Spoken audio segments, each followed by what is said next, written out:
Hello and welcome then to Chapter 14 of RWR Plays TEW 2020. We are of course playing as Eric Bischoff, who's booking WCW that's now owned by Fusia Media Ventures in this alternative universe, and we've reached the Bash of the Beach, our third pay-per-view so far in the series, and we're looking forward to it. There's lots of big matches we've got ready to go. Of course, the WCW World Title will be on the line as Booker T defends against Shane Douglas. We've got Sting versus Jeff Jarrett. We've got the final of the Tag Team Title #1 Contenders tournament between the Insiders and the Steiner Brothers. And we've also got Bill Goldberg's Handicap Tornado match against Kronik, all coming at this pay-per-view, along with a number of other matches. And the Go Home episode of Nitro, which was our last episode in this series, saw a number of last-minute build to a number of those matches, including, of course, a couple of new matches confirmed. One of which was Curt Hennig winning a Battle Royal to book his place in a US title match against Mike Awesome. That will be taking place today. We also saw Great Sasuke win the Cruiserweight title on Nitro against Shane Helms and Chavo Guerrero Jr. in a triple threat match. And we saw the Steiner Brothers book their place in that tournament final by beating Sean O'Hare and Chuck Palumbo. We saw Sting telling Jeff Jarrett to bring his guitar to their match at Bash of the Beach because he's going to bring his baseball bat. And we saw Shane Douglas do some last-minute build for his challenge to Booker T for the world title.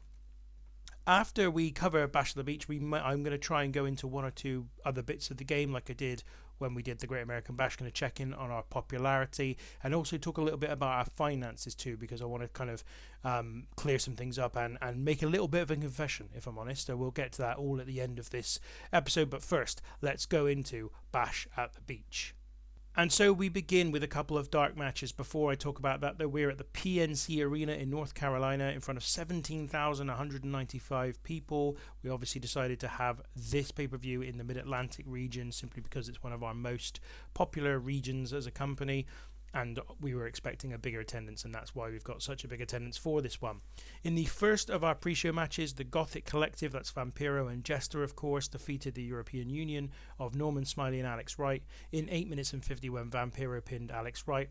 This got a segment rating of 57, and everybody performed pretty well. This was really just an attempt to get these guys on the show, even though it was on the pre-show itself. And we also had a match between Sean O'Hare and Road Warrior Animal. This was, I think, Sean O'Hare's first singles match since we've relaunched WCW, and he defeated Road Warrior Animal in 8 minutes and 8 seconds, and a segment rating here of 54.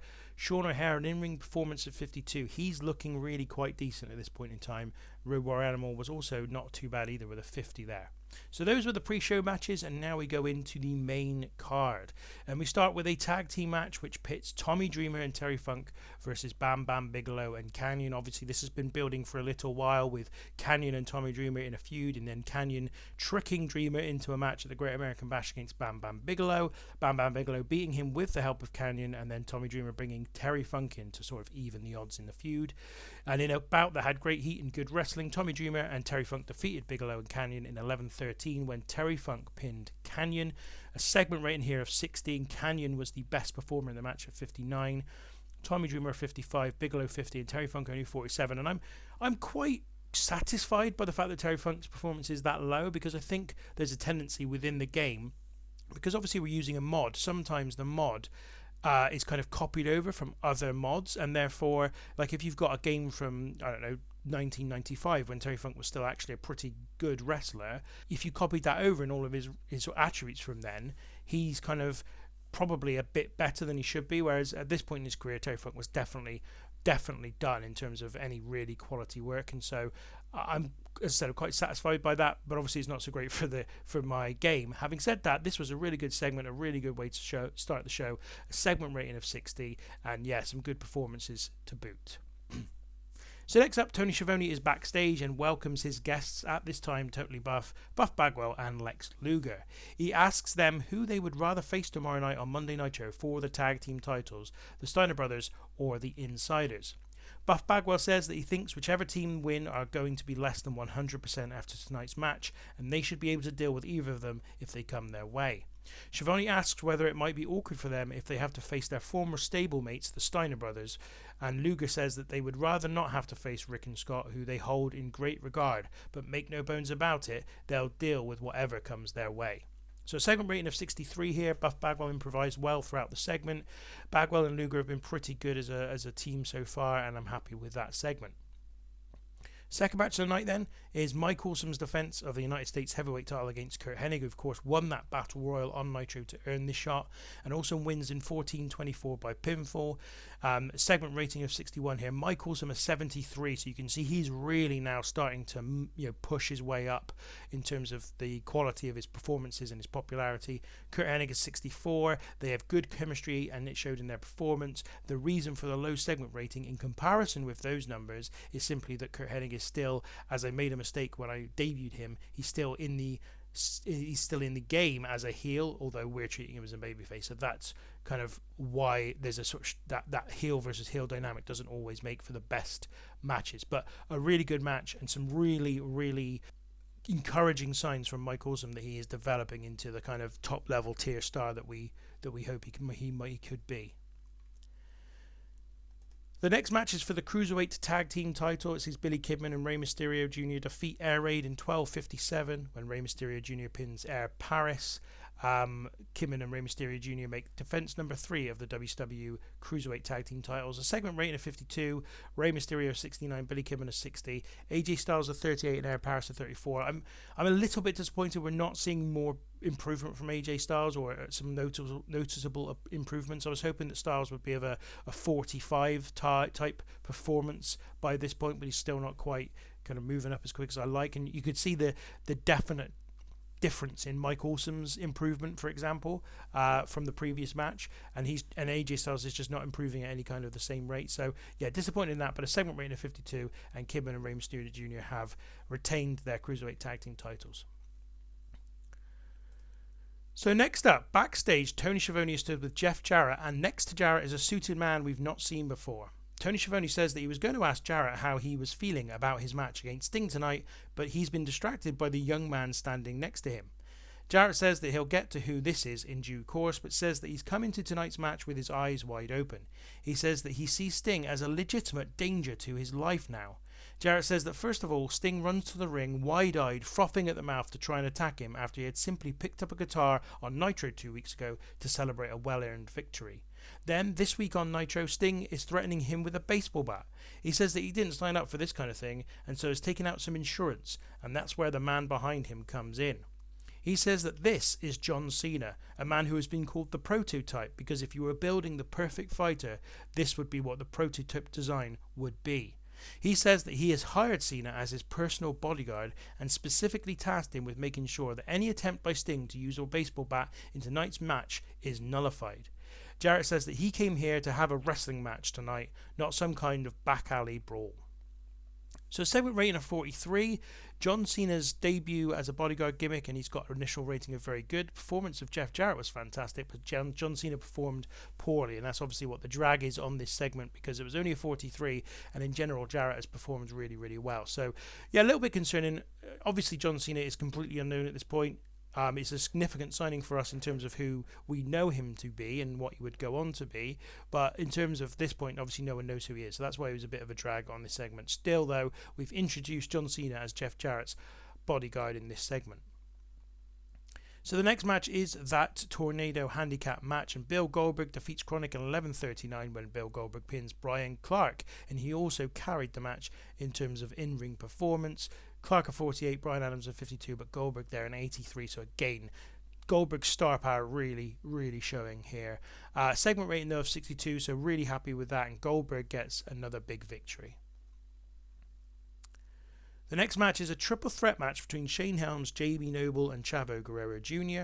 The announcers note that this is a match to determine the first challenger to the Great Sasuke for his newly won Cruiserweight title, and in a decent match, JB Knoble defeats Shane Helms and Chavo Guerrero Jr. when he pinned Chavo in 10 minutes and 23 seconds. A segment rating of 54, Shane Helms of 52, JB Knoble of 40, and Chavo Guerrero Jr. of 46.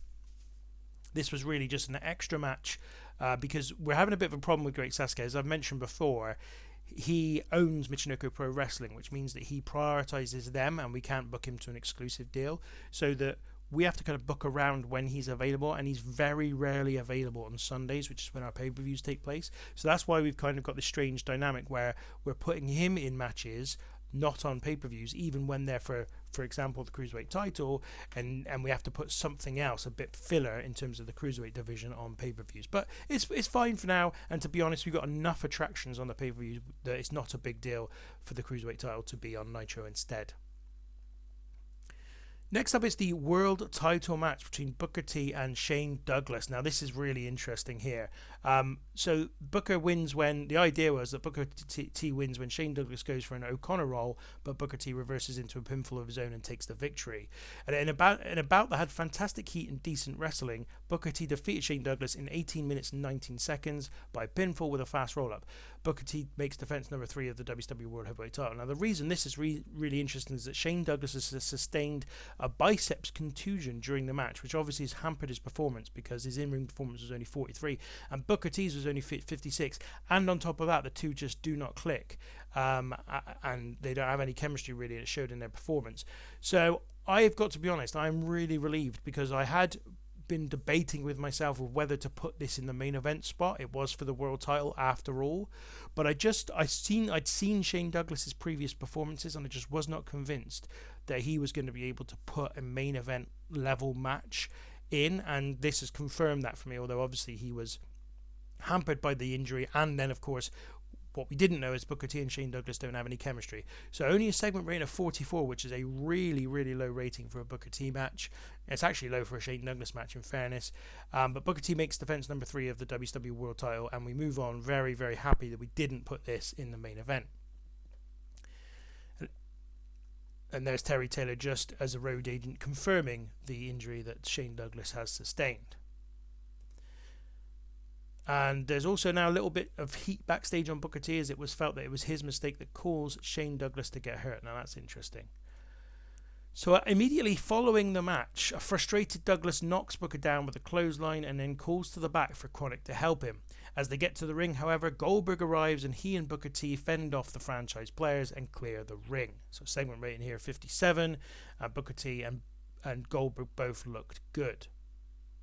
With the franchise players now out of the ring, Booker T and Goldberg are left in it, and the pair pause and look across at one another, at which point there is a slight moment of tension before Goldberg leaves the ring and Booker celebrates with the belt. Segment rating here of 74, and just a little bit of a hint that Goldberg is interested obviously in the world title, as he should be, and maybe kind of looking across at Booker T thinking, right, you know, I'm coming for you in the not too distant future. But a really strong segment in the end. So the next match is the final of the tag title number 1 contenders tournament. The winner would face Totally Buff on Monday Nitro the next night. And the end of the match sees a hooded man come through the crowd and jump over the barrier. With the referee's back turned, dealing with Scott Steiner, the hooded man lifts his hood to reveal Ric Flair, who we haven't seen in about 3 or 4 weeks, and he then hops onto the ring apron and reaches up to low blow Rick Steiner. This then allows DDP to hit his diamond cutter on Rick Steiner and get the pin. And in an exceptional match, the Insiders have defeated the Steiner Brothers in 1653. DDP pins Rick Steiner following a turn by Ric Flair. I mean, obviously he's turning babyface in doing this. Scott Steiner carried the match in terms of in-ring performance, but there were no bad performers here. Kevin Nash had an in-ring performance of 71, Steiner an 88, Rick Steiner 68, and DDP a 67. Yeah, Kevin Nash was off his game, but a segment rating of 81, I think that is now our best match of all time since we've relaunched WCW. And we're just going to handle the changes as well here. So, yeah, we're going to turn Ric Flair babyface, and it was a complete success. So that is lovely. Yeah, a really, really good match. Excellent match. And, you know, arguably could have been our main event given how good it was. But I just didn't feel like this was, you know, in terms of its importance and in terms of the story that was going into this, I didn't feel like it was fair to put this in the main event spot. But it was a great match and a really, really satisfying segment. After the match, Ric Flair walks up the aisle, and when he reaches the stage, he looks back at the Steiners, who are angrily looking on from the ring, and he gives out a big woo before disappearing backstage. So a segment rating here of 70 as Ric Flair is back and seemingly going against Scott and Rick Steiner. So we come to the main event, and it's Jeff Jarrett versus Sting, and in an exceptional match, Jeff Jarrett defeats Sting in 20 minutes 37 by pinfall. So how this one goes is that throughout the match, John Cena is stood at ringside and does not get involved, but at about the 19-minute mark, the referee takes a tumble and Jarrett gets his guitar. Before he can use it, however, Sting has recovered and knocks the guitar out of Jarrett's hands. He then clotheslines Jarrett to the mat. Sting then retrieves his bat and smashes the guitar up with the bat. However, as he stood waiting for Jarrett to get up, John Cena jumps up on the ring apron and snatches the bat away from Sting before rolling it back into the ring. Sting confronts Cena, taking his eye off Jarrett, and Jarrett picks up the bat and hits Sting in the back with it, then hits the stroke. Cena drops down from the apron, the referee recovers, and Jeff Jarrett gets the pin.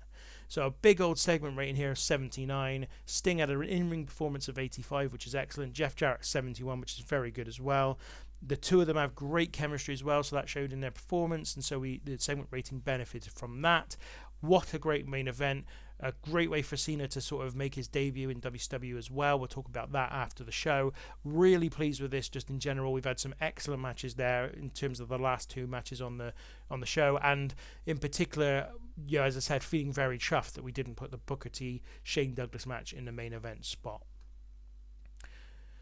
So that's the end of the show, possibly our best show yet. An overall rating of 77. We got popularity increases in pretty much every region. We saw the Insiders defeat the Steiner Brothers in an 81 rated match, and Jeff Jarrett against Sting was a 79 rated match. There was some other decent stuff on the show too. Obviously, the Bill Goldberg Kronik match was pretty good with a 62. The Mike Awesome Curt Hennig match was a 61, and Mike Awesome's performance in that in particular was really good to see.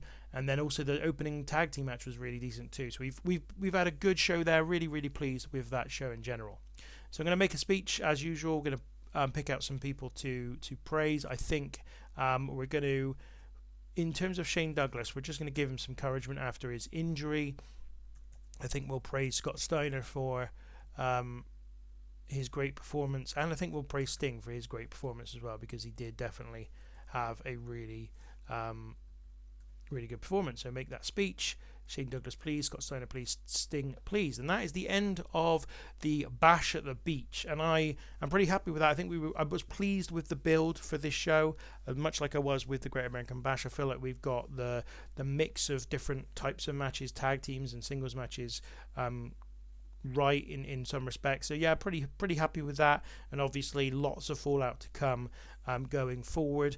We actually put the show on the same night as Vengeance from the WWF look, so they had 66,000 fans at the Lane Stadium in their show, and let's just have a look at the results. So they had two 99 rated matches to end the show, and a 95 before that. Chris Benoit and Chris Jericho defeated Mick Foley and Hollywood Hogan in the tag team match. Undertaker defeated Kurt Angle in a cell match, and then Austin defeated The Rock to retain the WWF World Title. You also had Kane against the Ultimate Warrior on this show. Madness, isn't it? So this is where the show gets a little bit over the top in terms of how popular WWF was, and hell, they were in the Mid-Atlantic region as well. That's funny. So basically, two pay-per-views on the same night and in the same region of the country. So a funny one, but ultimately, whatever the case, we're happy with what we did. A really good show with 17,000 fans in attendance. And yeah, very, very pleased with that indeed. Now, as I said, I was going to take a look at a few things. So first of all, size, the popularity of our company. And as you can see, we are now at 62 in Mid-Atlantic and 62 in Southeast. And we're nearly at 59 in terms of the Southeast, which is the big one, which means we then become... Southwest, which means we then become a medium-sized company. And I'm hoping that will open up some new avenues to explore in terms of our relationships with other companies and potentially our broadcasters as well, because we are looking for pay-per-view homes in a lot of different countries. We've mainly showing our pay-per-views on free-to-air TV in outside of the US, so we need some more pay-per-view carriers as well. And I also wanted to look at the finances of how things are going, because I wanted to explain things, and as I said, make a little bit of a confession. So the reason I'm running this game obviously is not to necessarily worry too much about the finances, but I like the finances to be there and be realistic or at least be realistic in terms of how the game works, just because I want it to limit what I can do in the market. Like if I can just sign anybody and sign them for any money whatsoever, then that's not very realistic. So I felt like it's good to have some financial constraints. The problem is that there is definitely an imbalance in the game about how much the wrestlers on my roster are down on the backstage the atmosphere backstage. And it's been really hard to keep it at a level that doesn't just spiral into absolute despair. And the main reason for that is that Kevin Nash in particular, and occasionally Scott Steiner, and occasionally Bill Goldberg, are just being dickheads a lot of the time. Nearly every single show they do something. There's a thing before each of the events, before you start booking each of the event, that you have to do, which is handle backstage incidents. And every single time Kevin Nash is starting a fight with somebody, very regularly Scott Steiner's starting a fight with someone or a fan at some point. Same goes for Goldberg. So basically they're doing all that, and that's bringing down the morale backstage, and then everyone gets upset. And then because the backstage atmosphere is so toxic, it then becomes a self-fulfilling prophecy. People just hate being there. So in order to counter that, I've had to give out loads and loads of bonuses to prevent them feeling so shit about everything. And so I have kind of, as I said, paid them so much bonus that I was basically absolutely losing loads and loads of money. So what I decided to do was actually pump in about $2 million to the company to make up for it. I may balance that out, because you can see actually in July we're actually now starting to turn not a profit, but we've definitely reducing the amount we're losing. Now that might be partially because I haven't had to do another round of bonuses to counter backstage unrest. But we'll see. I may be able to reverse some of that money, because one thing you can do in TEW, because I guess the makers don't want you to be stifled too much by money if you don't want to play the game that way, i.e. you don't want to worry about finances and stuff. They allow you to edit how much money the company's got, so I can continue to do that occasionally if I need to. But at this point, we're looking pretty good in terms of our finances for this month, so I may not need to do it again. But I just wanted to kind of talk about that, because I think this won't be that important to lots of people, but for me it's kind of like, it just keeps me honest as I play the game if I can't just spend inordinate amounts of sums to bring people in. In fairness, I haven't really got that freedom, because I'm not the owner of the company anyway. I'm not playing as an owner, where I could have just spent goodness knows how much money to get, for example, Rob Van Dam or CM Punk or somebody that I was trying to get in the early game. But anyway, I just didn't want that constraint. Sorry, I did want that constraint, but I didn't want it to be kind of overly hindered by what I think is an imbalance in the way the backstage atmosphere works. So I've kind of been, as I said, countering it with some bonuses and whatnot. So anyway, that probably wasn't as interesting as I thought it might be to some people. But anyway, is out there. There's a bit more information for how the game is going at this point in time. Thank you for watching today. I've enjoyed bringing you the Bash at the Beach, and we'll be back in a few days' time with the next episode of Monday Nitro. But until then, thank you very much for watching.